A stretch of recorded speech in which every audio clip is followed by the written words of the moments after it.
Nessa minha história, eu acho que eu tive dois momentos cruciais, né, de metanoia, né, como se diriam os gregos, né, não no sentido maior, digamos assim, religioso, embora o segundo dá para considerar dessa maneira, mas mesmo de metanoia no sentido de, opa, meu amigo, não é bem por aí para onde você está indo, né, vira para cá, né, faz essa conversão. Né. A primeira delas foi quando eu conheci o Imbecil Coletivo, o livro do Olavo de Carvalho, que falei, opa, é por aqui que eu vou. E com isso, infelizmente, nos tempos que a gente tem que explicar que isso não se trata de escolher uma via política. Né? Eu era um sujeito mais de mentalidade esquerda, embora nada demais, mas PSDB vai, mais ou menos assim. É mais um idiota útil do que qualquer outra coisa. E quando eu conheci o Olavo, não é porque eu me converti à direita. Eu falei, não, inclusive naquele momento, esse foi um dos poucos momentos de lucidez e autoconsciência plena que eu tive, era simplesmente falar assim, por que eu sou de esquerda? Quando eu não sei porque eu sou de esquerda. E por essa mesma razão, eu também não sei porque eu deveria ser de direita. Assim, deixa eu entender um pouco melhor isso aqui, quem sabe um dia lá na frente eu acabo tomando uma decisão, se é que isso se tornará necessário. Né? No correr do tempo, essas posições políticas, né, direita e esquerda são posições relativas, né? Depende em relação a que nós estamos, que a gente está à direita ou está à esquerda. Né? Nunca consegui, depois disso, tomar a direita, a esquerda, conservadorismo, sei lá o que mais, como se fossem o mapa da realidade, como se fosse o verdadeiro lugar onde eu deveria estar, onde eu deveria ser. Não, essas coisas nunca me convenceram, nunca me compraram, digamos assim, então sempre fui um estranho no ninho, seja lá qual desses ismos aí vocês prefiram etiquetar as pessoas e a mim mesmo. A única coisa que nesse período eu realmente fui identificando que isso eu sou, e isso já dá um trabalho miserável para ser, é católico. Católico e torcedor do Atlético Paranaense são as duas únicas coisas que eu sou nessa vida com relação a fazer parte de um clube, assim, de um time. E a dimensão do católico na minha história, do cristão, eu nasci numa família cristã, minha mãe foi de movimento da juventude dos focolares, desde sempre a gente tinha as novenas com famílias de amigos, tocávamos músicas, novenas do Natal principalmente, de ir à missa e tudo mais, fiz a minha primeira catequese na escola, né, num colégio cristão, sempre estudei em colégio marista, né, a espiritualidade de Champagnat, né, sempre me acompanhou, inclusive cheguei a fazer depois de já estar fazendo a travessia aqui com o professor, um antigo professor meu me convidou para fazer um trabalho com a espiritualidade de Champagnat com um professor de direito da PUC aqui do Paraná. Essa história eu conto no último vídeo. Eu sempre estive próximo, mas a minha formação como católico, abaixo da crítica. Daquele tipo de católico que mesmo tendo feito catequese, etc e tal, era daqueles que achavam que podia comungar num domingo, não ir na missa no outro, continuar comungando no próximo domingo. Confissão não era um negócio que parecia tão obrigatório. Depois da minha primeira confissão aos 10 anos, acho que fui levar mais de 20 e poucos anos para fazer outra. E não simplesmente por má formação, por má educação, né, mesmo. Né. Então, a minha relação com o mundo cristão, o mundo católico, era daquelas mais próximo do tal do católico de IBGE do que qualquer outra coisa. Eu estive nesse meio, nunca deixei de ser, nunca deixei de acreditar, nunca tive crise de fé, não teve nada disso. Mas também nunca levei a sério o suficiente como um caminho, como uma via. E é por isso mesmo que eu me senti tão perdido. Por isso mesmo que eu fui tão náufrago nessa vida. E aí entra então a segunda metanoia, que foi quando então eu conheci o padre Jorge Morquis, que é a história que eu contei para vocês, comecei a contar no último vídeo. A partir do momento que eu conheci o padre Jorge, aí eu tive uma segunda metanoia, uma segunda conversão, que era basicamente assim, meu filho, essa via intelectual, vamos dizer assim, que você está seguindo, ela é boa, mas vai dar ruim, entendeu? Ela precisa ser, ela faz parte de uma outra via que é muito mais segura e é muito melhor, que é um caminho que leva ao próprio Cristo. O Padre Jorge, quando eu fui conhecê-lo, essa história eu vou ter que contar em livro, tá, gente? Porque não muitos detalhes para poder colocar em palavras aqui, não vou conseguir colocar, né? Ele atendia umas pessoas numa livraria chamada Livraria do Equilíbrio. Se você visse da fachada, parecia até coisa de macumba, assim, porque é um negócio meio estranho. Mas não, era o lugar onde ele atendia e ia muita gente lá para tentar conversar com ele. Muita gente pobre, muita gente humilde, fazia fila, tinha senha, né? E eu era lá um pequeno burguês, vamos dizer assim, querendo por curiosidade, conversar com o Padre Jorge em função daquilo que eu contei no vídeo passado, de ter tido um aluno com umas coisas muito poltergeist na vida dele e ele foi conversar com o padre e aconteceram coisas muito mais poltergeist assim. Eu falei assim, cara, se eu quero ajudar pessoas, quero ser, eu não posso recusar esse conhecimento, eu preciso saber do que se trata.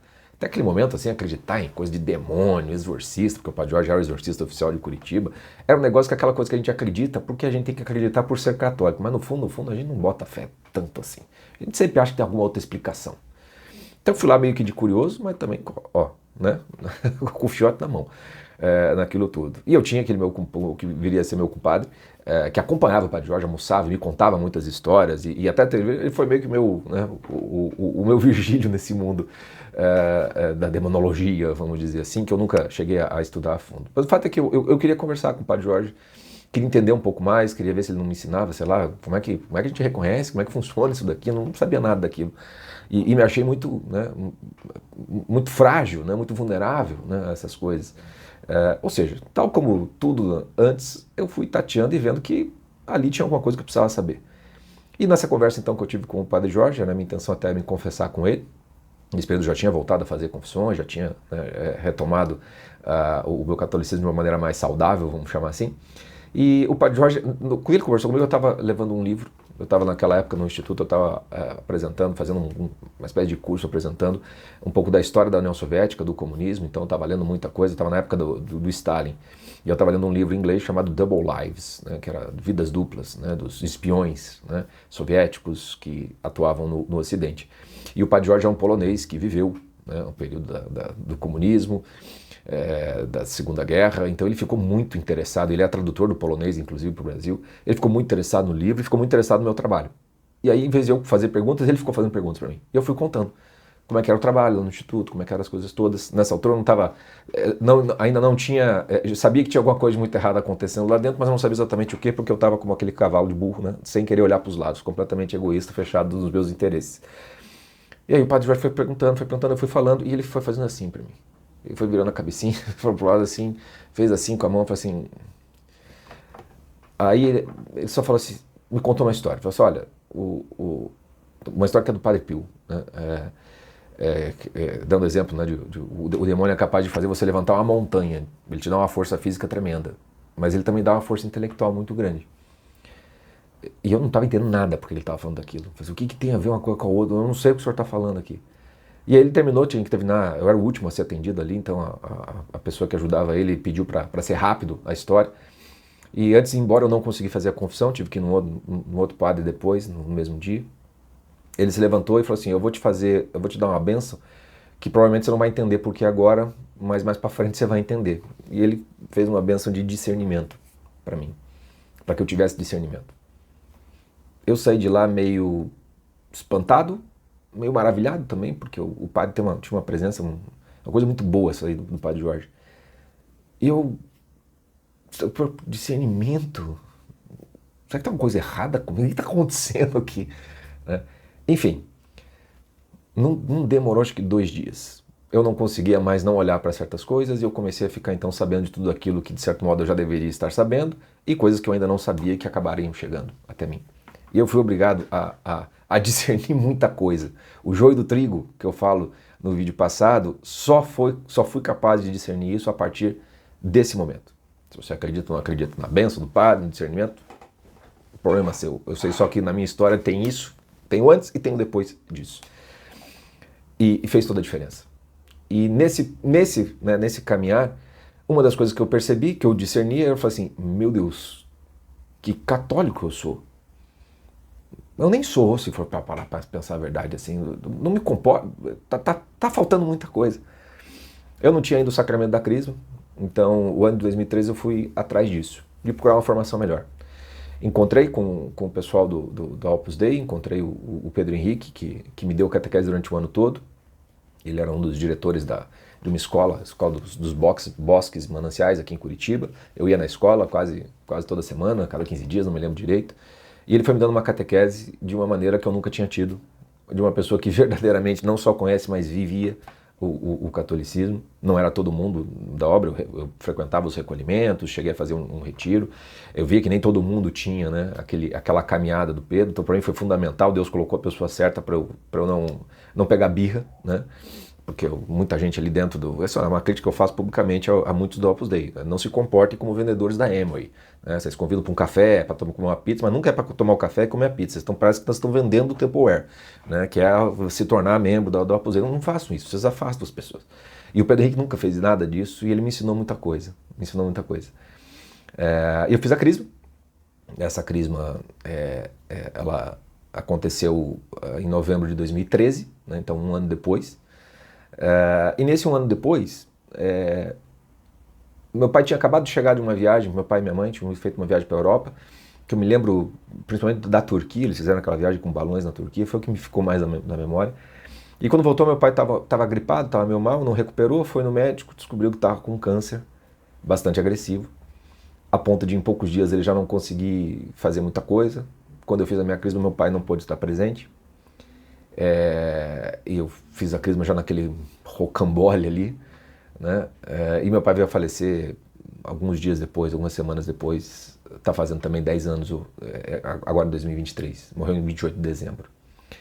E a morte do meu pai, né, ao mesmo tempo que era um baita de um naufrágio, porque só para contextualizar, quando eu saí do instituto, eu entreguei todos os meus alunos que eu tinha.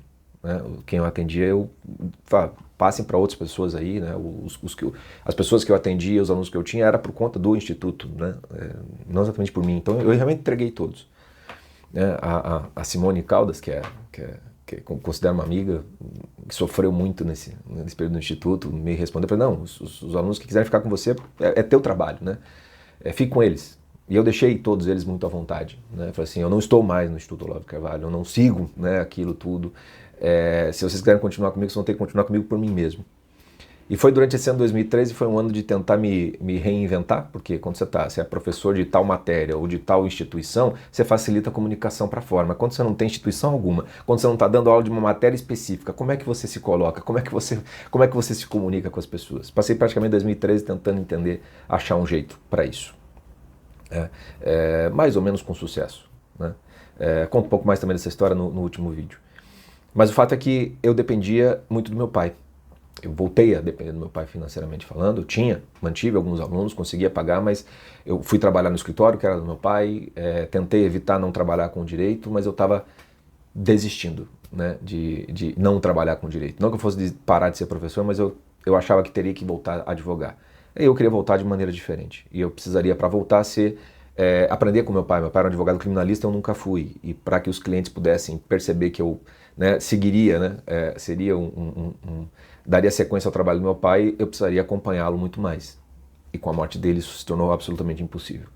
Então da noite para o dia eu perdi quase tudo. Quase tudo. Não tinha mais como ser o advogado, tinha que lidar com uma série de problemas para encerrar escritório, com clientes dele, me vi tendo de lidar com um monte de coisa que eu jamais queria, né, ter lidado. Tudo ficou absolutamente fora do meu controle, fora das minhas mãos.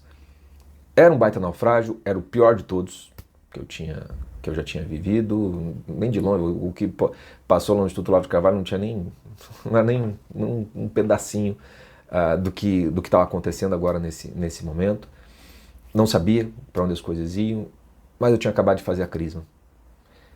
Eu nunca me senti tão seguro, vamos dizer assim, durante um bom período. Era como se, a sensação que eu tinha era como se Deus estivesse falando comigo, não tem volta, meu filho.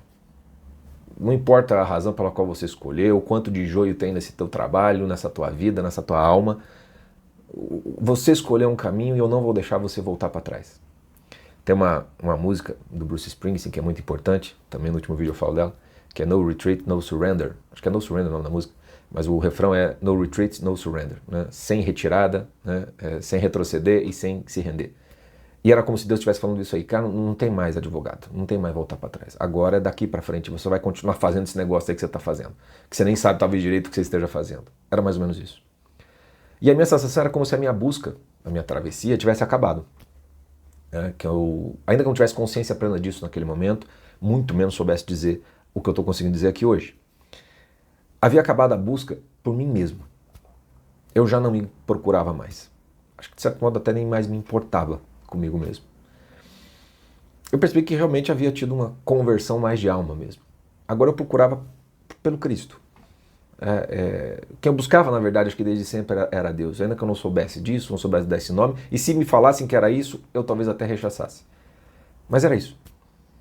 A travessia agora, ela tinha um destino, que era voltar para casa do Pai. E anos depois, quando eu fui fazer um curso sobre as 12 camadas da personalidade, cuja teoria, que vem do Olavo de Carvalho, ela é um desenvolvimento ideal, né, do ser humano, até você se tornar plenamente quem você deveria ser, eu fiz um curso sobre naufrágio nesse processo de desenvolvimento, porque pela forma como a própria teoria ela é apresentada, faz com que a gente deixe para olhar para a camada 12, aquela em que você tem de imitar o Cristo, aquela que está mais distante de você, fica muito para depois. Você sempre adia esse olhar. E o que eu aprendi, né, com esses naufrágios todos era que, não, a camada 12 tem que ser o farol desse desenvolvimento, tem de ser um imã que atrai. Não tem como ser diferente disso. Essa é a única realidade. Cada uma das camadas só vai fazer sentido se você olhá-las à luz da camada 12. E tudo isso, né, vai ganhar essa configuração de expressão por algo que começou ali, quando eu fiz a minha crisma, quando meu pai morreu, quando eu nunca estive tão perdido, vamos dizer assim, no sentido de, caramba, agora é só naufrágio mesmo, e ao mesmo tempo, nem de longe eu senti a angústia que eu sentia em outros momentos. Tem uma passagem do Grande Sertão Veredas, de novo, né, que ele diz assim, vou até ler, eu até copiei aqui, em que o personagem diz assim: a gente vive repetido. O repetido e escorregável, no minuto já está empurrado no outro galho. Acertasse eu com o que depois sabendo fiquei, para lá de tantos assombros, um está sempre no escuro, só no último derradeiro é que clareiam a sala. Digo, o real não está na saída nem na chegada. Ele se dispõe para a gente, é no meio da travessia. E no meio da travessia, então, teve esse projeto dos náufragos. E digo meio, porque desses 30 anos que eu tenho contado a história, não sei se eu vivo mais 30 anos, mas tenho meus 40 e tantos aqui, e é o meio da vida, né? A meia-idade, vamos dizer assim. Por isso mesmo estou no meio da travessia. E nesse meio da travessia, o projeto dos náufragos aconteceu. E através dele, né, esse real estava ali. Né? As pessoas, os náufragos, a quem eu poderia ajudar com o pouco que eu tinha para ajudar e para entregar. Todo o meu trabalho que tinha com educação da imaginação, formação do imaginário, que vai ficar para o último vídeo para falar sobre isso, eu sempre foquei no lado mais prático, numa técnica, num método, vamos dizer assim, não exatamente numa teoria, não exatamente numa fundamentação disso. Né? Sempre preferi trabalhar muito mais com exemplos reais, com histórias, com os livros, com os filmes, com a arte em geral, música, pintura, não importa. Sempre, né, procurando mais algo que espelhasse a nossa condição humana e ao mesmo tempo clarificasse, iluminasse a nossa condição humana. Aquilo que vai no meio da travessia, como diz o trecho ali. Tenho feito aqui várias citações do Grande Sertão Veredas e de outras obras que eu espero conseguir demonstrar, né, o quanto elas são importantes, justamente para jogar essa luz, para dar essa clareza, permitir o entendimento no último vídeo. Né? Porque essas passagens, né, desses livros, quando eu encontrava isso, era justamente isso que elas faziam, uma espécie de epifania. De repente eu me entendia melhor. De repente eu conseguia dizer coisas que antes eu não dizia, ou às vezes enxergar aquilo que eu não conseguia enxergar. Né? Através dessa educação da minha imaginação, da formação do imaginário, eu fui me descobrindo, e em me descobrindo, me desimportando comigo mesmo. E no meio da travessia achando, né, uma via que me levasse de volta para casa. E foi nesse meio do caminho que eu, com os náufragos principalmente, que eu me descobri de fato como o professor, né, que eu sou, vamos dizer assim, o que eu assumi ser.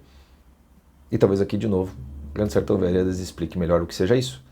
Tem uma famosa passagem em que o personagem diz assim: mestre não é quem sempre ensina, mas quem, de repente, aprende.